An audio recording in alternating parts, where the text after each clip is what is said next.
S kitkom v svet pravljic. V današnjem torkovem popoldnevu se bomo na valovih Radia Sora spet s kitkom potopili v svet pravljic. Danes nam bo knjižničarka Maša Treven iz knjižnice Ivana Tavčarja Škofja Loka prebrala pravljico o dveh bratih in velikanih. Pred davnim časom, ko so bivali še velikani na zemlji, sta živela brata, ki sta morala staršem trdo delati, za plačilo pa sta dobila več udarcev kot jesti. Ko sta nekega dne cepila drva v gozdu pod velikim hrastom, sta sklenila pobegniti. Poslovila sta se in si obljubila, da se bosta čez pol leta zopet sestala pod istim hrastom. Mlajši brat je šel po gozdu proti vzhodu in proti večeru prišel do velike votline, v kateri so prebivali velikani. Ti so bili neusmiljeni in so jedli tudi človeško meso. Velikanov tedaj ni bilo doma. Ki vsem tem ni vedel nič, je sklenil tu prenočiti in se je zato skril pod veliko posteljo. Kmalu na to so prišli velikani domov in legli k počitku. Trahu ni mogel niti zatihniti očesa in ni poslušal, kaj so govorili velikani med seboj. Prvi je rekel: nedaleč od tod je mlin, v katerem je lepa deklica. Jutri hočem iti po njo. Drugi je dejal, da ve za drevo, pod katerim je zakopan velik zaklad. Zraven tistega drevesa stanuje reven tesar, ki pa o zakladu ne ve nič. Jutri pojde on sam pon. Tretji zopet: vem za grad, kjer morajo ljudje oddaleč nositi vodo. Takoj poleg gradu pa je kamen, na katerem sedi velika žaba, ter varuje studenec, ki izvira skrit pod kamnom. To žabo hočem jutri ubiti in graščaku pokazati studenec skrit pod kamnom. Bogato me bo nagradil.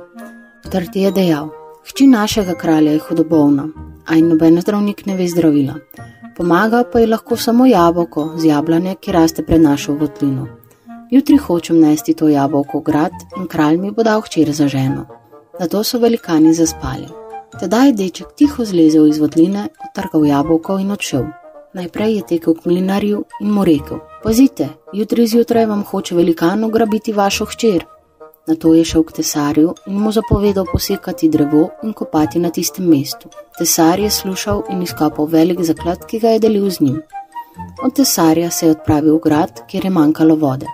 Graščaku je velel, naj zapove ubiti žabo in odvaliti kamen. Graščak ga je slušal in njegovi služabniki so našli pod kamnom velik studenec. Za plačilo ga je Graščak bogato obdaril. Nazadnje je šel mladenič v kraljevo palačo, kjer je vse žalovalo zaradi kraljičine bolezni.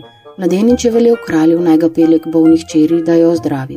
Kralj ga je peljal v hčerino sobo in ko je stopil tja, je mladenič podal dekletu čudodelno jabolko. Ko mu je jabolko použila, je bila zdrava. Iz hvaležnosti mu je kralj dal hčer za ženo, dal pa mu je tudi veliko imetje in grad, na katerem sta skupaj prebivala. V tem pa je preteklo ravno pol leta in mlajši brat je šel na dogovorjeno mesto. Tam je že našel starejšega brata, ki se mu je med tem slabo godilo. Pripovedoval mu je o svoji sreči in ga povabil k sebi na grad. Dar pa starejši brat ni hotel iti z njim in je rajši šel v votlino velikanov. Upal je, da ga bo doletela enaka sreča kot brata. Legel je pod posteljo in čakal velikane. Ti so prišli zelo nezadovoljni, povsod so namreč prišli prepozno. Nekdo nas je moral poslušati, so dejali in pričeli preiskovati votlino. Pod posteljo so našli starejšega brata, ga zvlekli izpod nje in ga požrli. Tako je bil starejši brat kaznovan za voljo tega, ker ni bil zadovoljen, kar mu je bil ponudil mlajši brat. Mlajši brat pa je še dolgo živel na gradu srečno in zadovoljno s kraljevo hčerjo.